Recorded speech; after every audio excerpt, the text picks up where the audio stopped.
बिस्मिल्लाहिर्रहमानिर्रहीम। अल्हम्दुलिल्लाह हस्ब वादा आज हम अपना कोर्स स्टार्ट कर रहे हैं जिसका नाम है वेब पेज डेवलपमेंट। और वेब पेज डेवलपमेंट के लिए हम वर्डप्रेस की मदद लेंगे। अगर हमें कोई वेब पेज डेवलप करना हो तो उसके बहुत सारे मुख्तलिफ तरीके हो सकते हैं, बहुत सारी सॉफ्टवेयर्स की मदद से वो डेवलप हो सकता है। बाद लोग इसके लिए डायरेक्ट इसकी प्रोग्रामिंग करते हैं HTML में, लेकिन दुनिया भर में जो सबसे ज़्यादा पॉपुलर तरीका है वो है कि वर्डप्रेस इंस्टॉल करके वर्डप्रेस की मदद से वेब पेजेस बनाए जाएं, जिसमें किसी किस्म की कोई प्रोग्रामिंग स्किल्स नहीं चाहिए होती हैं, सिर्फ डिज़ाइनिंग स्किल्स चाहिए होती। तो इंशाल्लाह हम इसी पैटर्न को फॉलो करेंगे। जैसा कि आप देख रहे हैं कि इस डायग्राम में 1 2 3 4 4 स्टेप्स दिए हुए हैं और वेब पेज डेवलप करने का जो मौका आएगा वो चौथे नंबर पे आएगा। इससे पहले ये 3 काम करना ज़रूरी है, उसके बगैर हम वेब पेज डेवलप नहीं कर सकते वर्डप्रेस में। सबसे पहले तो हमें अपनी डोमेन रजिस्ट्रेशन करानी पड़ेगी। डोमेन रजिस्ट्रेशन क्या होती है? मसलन हम जो वेबसाइट बनाना चाहते हैं उसका URL हम रखना चाहते हैं। URL यूनिफॉर्म रिसोर्स लोकेटर कहा जाता है। मसलन suhail.com हम URL रखना चाहते हैं, या जैसे कि गूगल वालों ने google.com या जीमेल वालों ने gmail.com रखा हुआ है, तो इसकी रजिस्ट्रेशन करानी पड़ती है। इसके लिए कुछ बाकायदा अथॉरिटीज़ हैं, उनसे जाके ये रजिस्टर कराना पड़ता है। अब अगर हम चाहें कि हम google.com के नाम से कोई डोमेन रजिस्टर करा दें तो जाहिर है ये मुमकिन नहीं है, क्योंकि इस नाम से पहले ही से एक डोमेन रजिस्टर हो चुकी है। किसी और नाम से हम दूसरी करा सकते हैं। हो सकता है suhail.com के नाम से भी किसी ने कराई हो, तो फिर हम suhail2 या suhail786 के नाम से करा सकेंगे। तो सबसे पहले डोमेन रजिस्ट्रेशन करानी होती है। ये एक तरह से आपकी वेबसाइट का नाम होता है और इस नाम के बगैर ज़ाहिर है लोग आपसे रब्ता कायम नहीं कर सकते। आपकी वेबसाइट विजिट करने के लिए ज़रूरी है कि उन्हें आपका URL पता हो, और URL आपको उसमें मुख्तलिफ ऑप्शंस होते हैं। आमतौर पे महीने का नहीं होता ये, बल्कि साल या 2 साल का होता है। और आपने देखा होगा कि कुछ ऐसे भी URL होते हैं जिसमें आखिर में .pk लिखा होता है। इसका इंतज़ाम एक अथॉरिटी है जिसका नाम है PKNIC, NIC।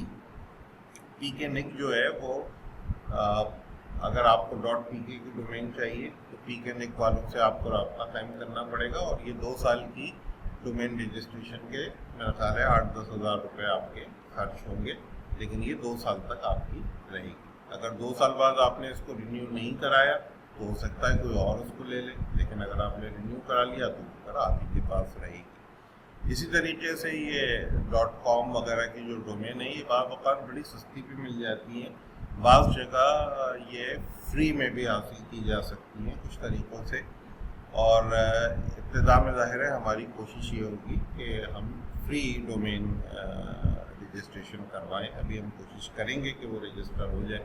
अगर हो गई तो ये हमारी कामयाबी होगी। लेकिन ये याद रखें कि अभी तो आप जो वेबसाइट बना रहे हैं, ज़ाहिर है ये वेबसाइट सिर्फ लर्निंग प्रोसेस के तहत बना रहे हैं, लेकिन प्रोफेशनल वेबसाइट्स जो बनाई जाती हैं तो वो इस तरह फ्री मटेरियल पे नहीं बनाई जाती। उसके लिए फिर ये बाकायदा डोमेन रजिस्ट्रेशन करवाना ज़रूरी है। डोमेन रजिस्ट्रेशन के बाद डोमेन होस्टिंग। डोमेन होस्टिंग बिल्कुल इस तरह से समझ लें कि जिस तरह से एक हार्ड ड्राइव होती है या गूगल ड्राइव होती है जिसमें आप अपनी फाइलें रख सकें, तो आपको एक मखसूस जगह चाहिए जहाँ पे आप जब डिज़ाइन करेंगे अपने वेब पेजेस तो उन वेब पेजेस को रखा जा सके, वो प्लेस। अब वो जगह जिस तरह गूगल ड्राइव में भी आप करते हैं कि कुछ फाइलें अपलोड कर देते हैं, वो वहाँ मौजूद रहती हैं और जब ज़रूरत होती है उनको डाउनलोड करके प्रिंट वगैरह निकाल लेते हैं। बिल्कुल वही सिस्टम यहाँ भी हमें नज़र आता है कि हम अपने वेब पेजेस को अपलोड कर देते हैं उस जगह पे जिसे हम डोमेन होस्टिंग कह रहे हैं, और जब दूसरे लोग हमारा URL लिख के हमारे वेबसाइट पे जाएंगे या हमारे वेब पेज पे जाएंगे तो वो असल में उनके ब्राउज़र में डाउनलोड होके उनके पास आ जाता है। तो डोमेन होस्टिंग वो जगह जहाँ पे हम अपनी फाइलें रखेंगे, ना सिर्फ वहाँ पे हमारी फाइलों का होना ज़रूरी है बल्कि वहाँ पे वर्डप्रेस इंस्टॉल होना भी ज़रूरी है। एक बात याद रखें कि जब हम डोमेन होस्टिंग करते हैं, ख़रीदते हैं, परचेज करते हैं, तो जो लोग हमें ये सर्विस प्रोवाइड कर रहे होते हैं वो वहाँ पे एक चीज़ पहले से इंस्टॉल कर देते हैं जिसको वेब सर्वर कहा जाता है। वेब सर्वर का इंस्टॉल होने के बाद आपकी मर्जी होती है, अगर आप HTML पे काम करना चाहते हैं तो वहाँ पर आपको कोई और चीज़ इंस्टॉल करने की ज़रूरत नहीं है, उस पर डायरेक्ट काम किया जा सकता है, उसकी प्रोग्रामिंग आनी चाहिए। लेकिन अगर आप वर्डप्रेस या जूमला पे काम करना चाहें तो ये अलग अलग चीज़ें हैं और फिर इनको इंस्टॉल करना पड़ता है। जिस तरह से वर्डप्रेस बहुत मशहूर है उस तरह से जूमला भी है और इन चीज़ों को कंटेंट मैनेजमेंट सिस्टम कहा जाता है। तो जो भी कंटेंट मैनेजमेंट सिस्टम आप यूज़ करना चाहते हैं उसे इंस्टॉल करना पड़ेगा। पहले हम वर्डप्रेस में सारा काम करना चाहते हैं तो फिर हमें वर्डप्रेस इंस्टॉल करना पड़ेगा। उसके बाद जाके हम चौथे स्टेज पे अपने वेब पेजेस डेवलप करने के काबिल होंगे। अब यहाँ पे आप देख रहे हैं कि पेज के आगे ब्रैकेट में एस लिखा है। इसका मतलब ये है कि अगर आप सिर्फ एक वेब पेज, सिंगल पेज की कोई वेबसाइट बनाना चाहे तो ये भी मुमकिन है।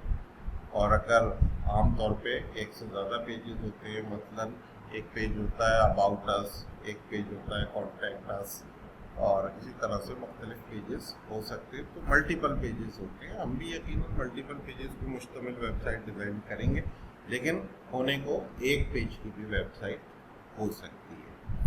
तो अब हम सबसे पहले स्टेप पे हमें कोशिश करनी है डोमेन रजिस्ट्रेशन की। अच्छा, डोमेन रजिस्ट्रेशन के लिए जो हमें कोशिश करनी है तो उसमें हम किसी ब्राउज़र में जाएंगे और बेहतर है कि क्रोम ब्राउज़र यूज़ किया जाए। और हम यहाँ पे फ्री वेब पीके के नाम से हम सर्च करेंगे और कोशिश करेंगे कि ये हमें अवेलेबल हो।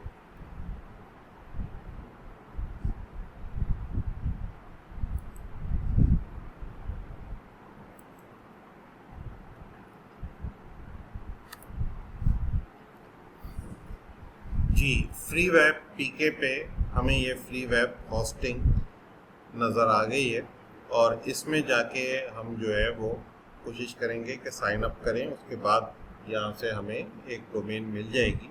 लेकिन जब हम इसमें साइन अप करेंगे तो उसके लिए हमें अपना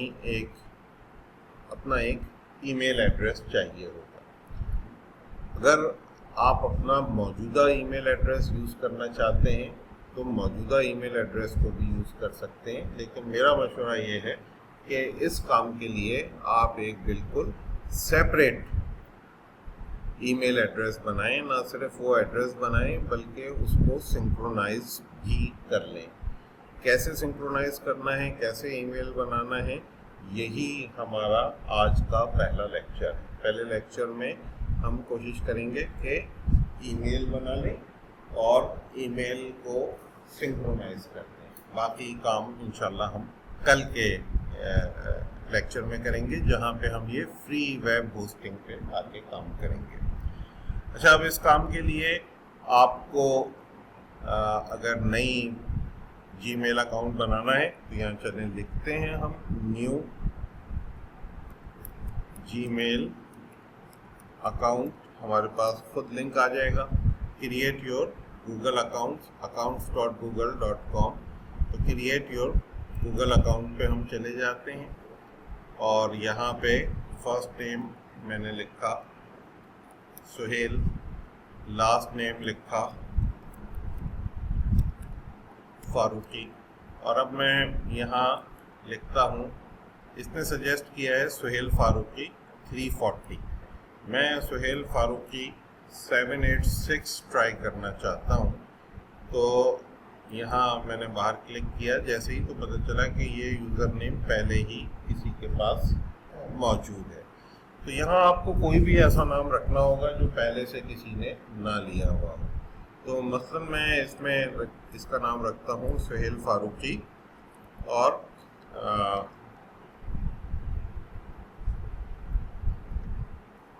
वेब डिज़ाइनिंग। अब ट्राई करते हैं। यहाँ पासवर्ड पे क्लिक किया तो ये रेड कलर में नहीं आया है, इसका मतलब है ये हमारे पास Suhail Farooqui web designing @gmail.com।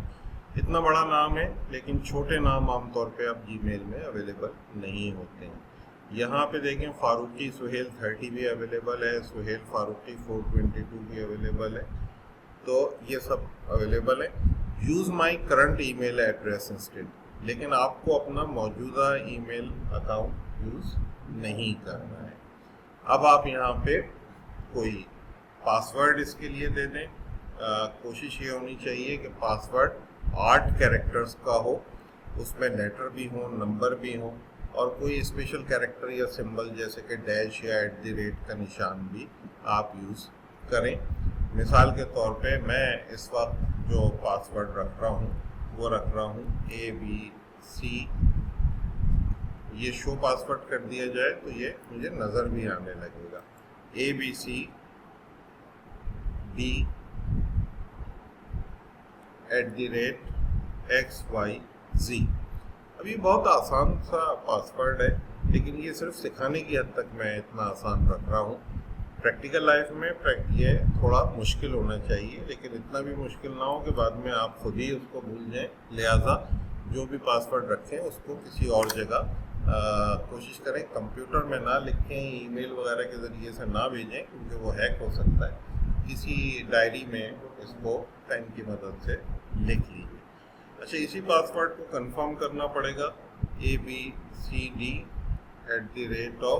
@XYZ। अगर मैंने गलती से ये Z की जगह S लिख दिया और अभी मैं नेक्स्ट करूँगा तो ये नहीं लेगा इसको, क्योंकि ये सेम होना ज़रूरी है, ताकि आप गलती से अगर पासवर्ड में कोई गलती कर दें तो वो ना हो सके। शो पासवर्ड की वजह से ये हमें नज़र आ रहा है, अगर शो पासवर्ड हटा दें तो ये डॉट की शक्ल में नज़र आएगा। और अब हम यहाँ पे इसको नेक्स्ट करेंगे। जब हम इसको नेक्स्ट करेंगे तो ये हमसे हमारा telephone number, date of birth और जेंडर पूछ रहा है। अगर हम यहाँ पे अपना टेलीफोन नंबर डालेंगे तो आइंदा जब कभी भी हम किसी और कंप्यूटर से इंटर होना चाहेंगे तो हमारे पास फिर गूगल का कोड उस नंबर पे आए। तो बेहतर होता है अपने अकाउंट को महफूज करने के लिए कि आप अपना मोबाइल नंबर यहाँ पे दे दें। मिसाल के तौर पे मैं यहाँ पे लिख रहा हूँ 0 या 92 लिखने की ज़रूरत नहीं है, क्योंकि पाकिस्तान ऑलरेडी सेलेक्ट हुआ है। 343240367 रिकवरी ईमेल में आप अपनी मौजूदा ईमेल दे सकते हैं, ताकि अगर आपका पासवर्ड वगैरह आप भूल जाएं तो उस ईमेल पे वो आपको ये पोस्ट करें। आपकी मर्ज़ी है, यूज़ करना चाहें तो कर लें, मैं यूज़ नहीं कर रहा हूँ। उसके बाद डेट ऑफ बर्थ लिखनी है, तो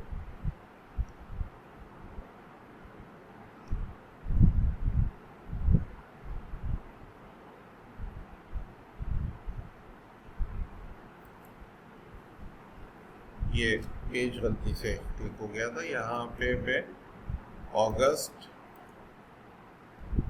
1 और ईयर 1964 लिख रहा हूँ, जो मेरी डेट ऑफ बर्थ है। जेंडर में मैं मेल लिख रहा हूँ, और उसके बाद यहाँ मैं नेक्स्ट कर रहा हूँ।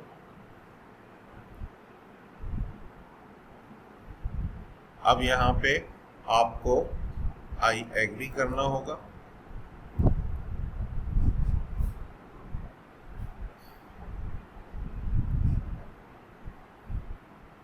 इस तरीके से ये आपका अकाउंट यहाँ पे बन जाएगा। अभी अकाउंट आपका बन जाए तो आप इसमें अपनी तस्वीर ज़रूर लगा दीजिए। तस्वीर के लिए अपलोड फोटोज़ में जाना होगा और कोई लोगो लगा दें या कोई कुछ भी लगा दें, बेहतर है कि अपनी शनाख्त के लिए। अब यहाँ पे मिसाल के तौर पे मैं अपनी पिक्चर्स में जाके देखता हूँ कोई तस्वीर अगर मुझे समझ में आती है। यहाँ बहुत सारी तस्वीरें होंगी लेकिन कोई छोटी सी तस्वीर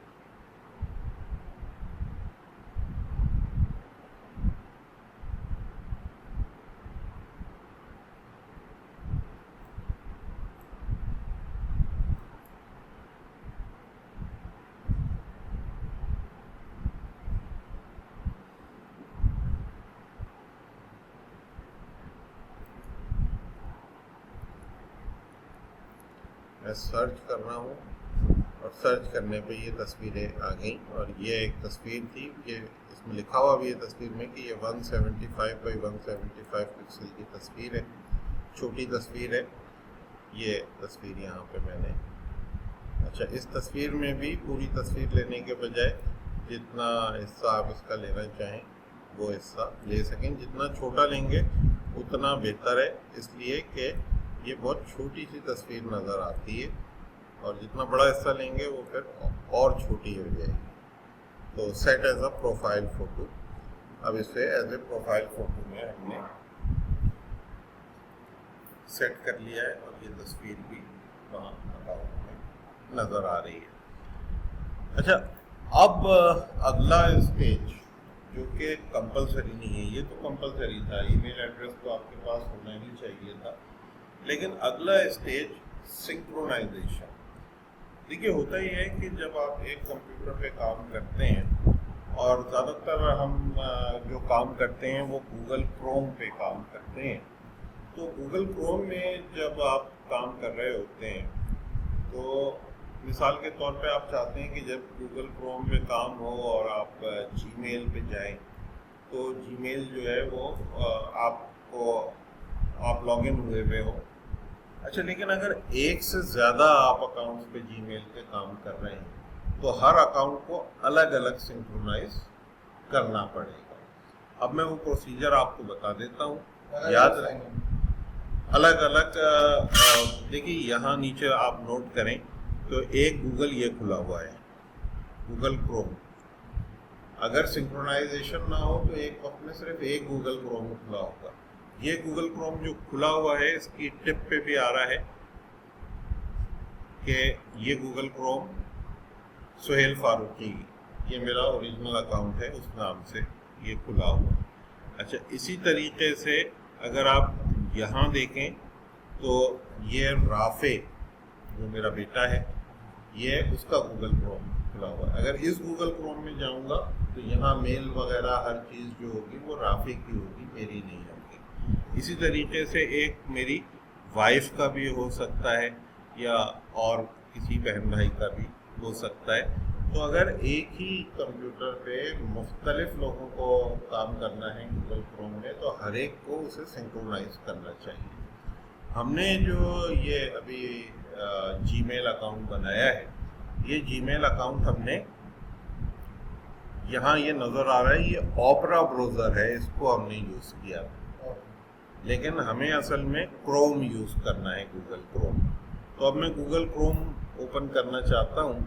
यहाँ बहुत सारे गूगल क्रोम मेरे पास मौजूद हैं, इनमें से कोई भी गूगल क्रोम, मतलब ये एक गूगल क्रोम है और यहाँ पे अगर आप देखें तो यहाँ मेरा ईमेल एड्रेस आपको नज़र आ जाएगा, professorsohail@gmail.com। ये मेरा वर्किंग का है, आमतौर पर मैं इसको यूज़ करता हूँ।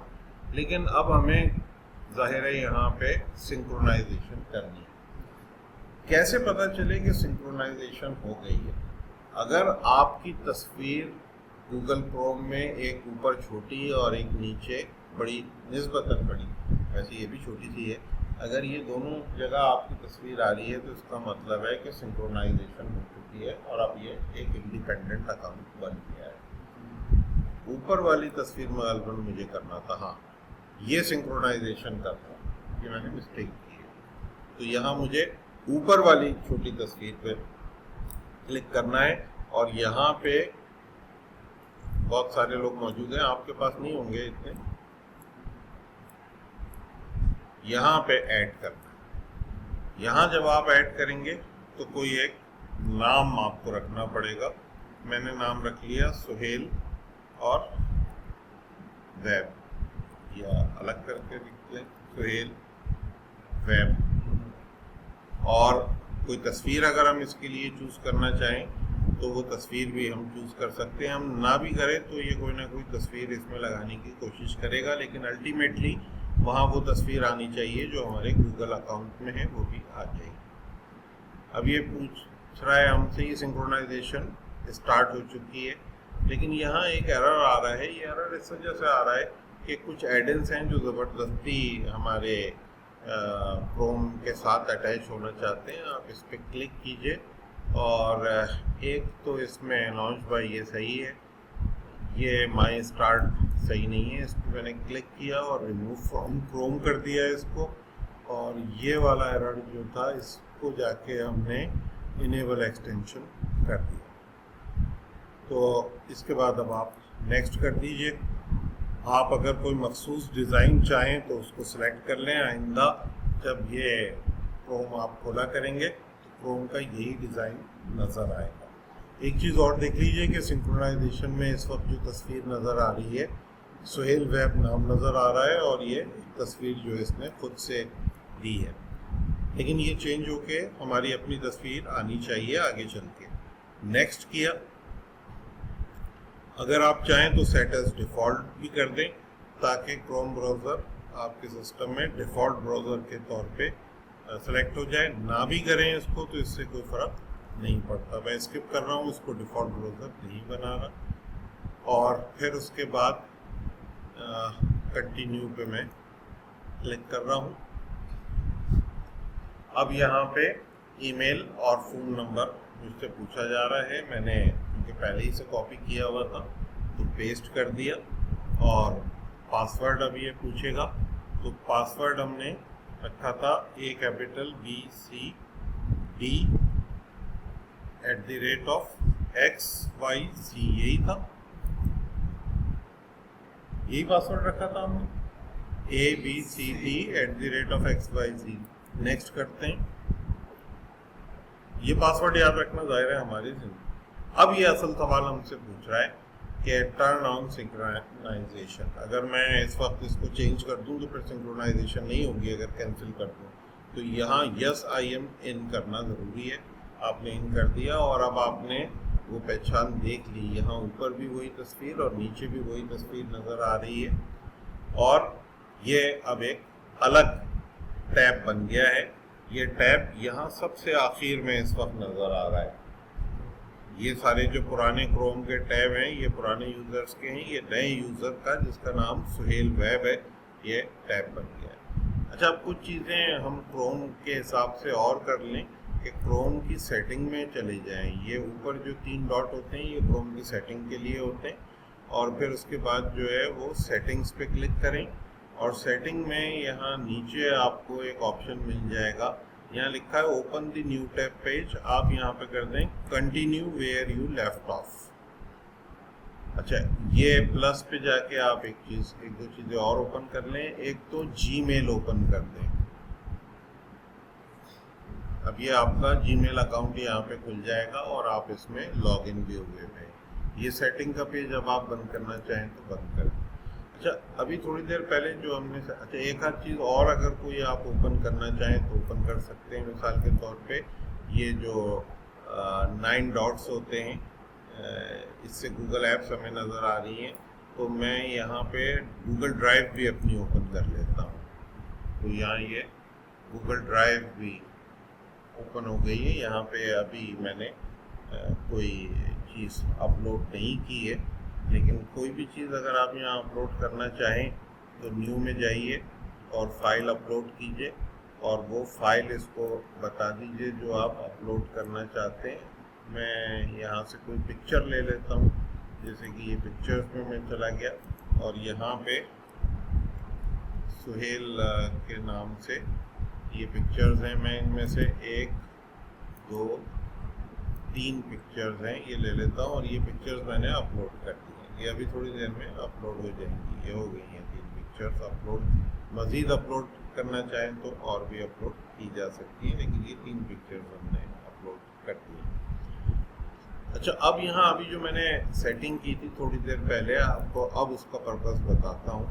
वो यहाँ हमने सेटिंग की है कि continue where you left off, यानी जब हम इस क्रोम से एग्जिट करेंगे और अगली दफ़ा जब हम ओपन करेंगे तो जो जो चीज़ें हमने जो टैब्स यहाँ खोले हुए हैं, मसलन ये जीमेल और ये हमें इसी तरह से नज़र आएंगे। जितने भी टैब खुले हुए होंगे, चाहे वो 2 हों या 200 हों, वो सब हमें नज़र आएंगे। मैं इस दफ़ा इस क्रोम को बंद कर रहा हूँ, लेकिन ये बंद करूँगा अगर यहाँ से क्लोज, तो ये यहाँ से भी गायब हो जाएगा। यहाँ पे नीचे टास्क बार में राइट क्लिक करके इसको पिन कर दें, ताकि ये टास्क बार पे ही आपको नज़र आता रहे और अगली दफ़ा आपको इसे ढूंढने में आसानी रहे। इस वक्त ये देख लें पिन हो चुका है, हाँ पिन हो चुका है, इसलिए अब अनपिन का ऑप्शन नज़र आ रहा है। तो अब इसको हमने बंद किया, ये अभी भी हमारे टास्क बार में मौजूद है। इस पर अगर हम क्लिक करें तो वही 2 टैब्स जो बंद होते वक्त वहाँ मौजूद थे वो यहाँ हो गए, और ये जितनी तस्वीरें वगैरह थी वो सारी तस्वीरें भी यहाँ कॉपी कुछ हो गई हैं, कुछ हो रही हैं, वो हो जाएंगी, तो हमारा इशू वो है। तो वेब डिज़ाइनिंग के कोर्स का पहला हिस्सा क्या किया है हमने, आज हमने एक ईमेल एड्रेस नया बनाया है। अपना पुराना ईमेल एड्रेस हमें इस काम के लिए यूज़ नहीं करना। क्यों नहीं यूज़ करना? उसकी वजह ये है कि ये जहाँ जहाँ हम यूज़ करेंगे फ्री सर्विसेज उसके ज़रिए से हम लेंगे, तो इतनी ईमेल इसके ऊपर जो है वो जंक मेल आपके पास आना शुरू हो जाएगी कि जिसका कोई हिसाब नहीं है। तो वो एक अलग थलग ठीक है, उसमें आती रहे, तो बाद में आप मिटाएं या ना मिटाएं, अपने असल ईमेल एड्रेस को ख़राब ना करें तो बेहतर है। वैसे उस पर भी बन सकती है। तो हमने एक नया ईमेल एड्रेस आज बनाया है, और दूसरा काम क्या किया है कि उसको सिंक्रोनाइज किया है। इसके अलावा हमने एक काम और किया था, वो काम ये था कि हमने ये वीडियो रिकॉर्डिंग कर दी है। इस वीडियो को भी अभी हम सिंक्रोनाइज करते हैं और आप तक पहुंचाने की कोशिश करते हैं। तो यहाँ रिकॉर्डर पे जाके क्या करूँगा, अब मैं डिलीट कर दूँ।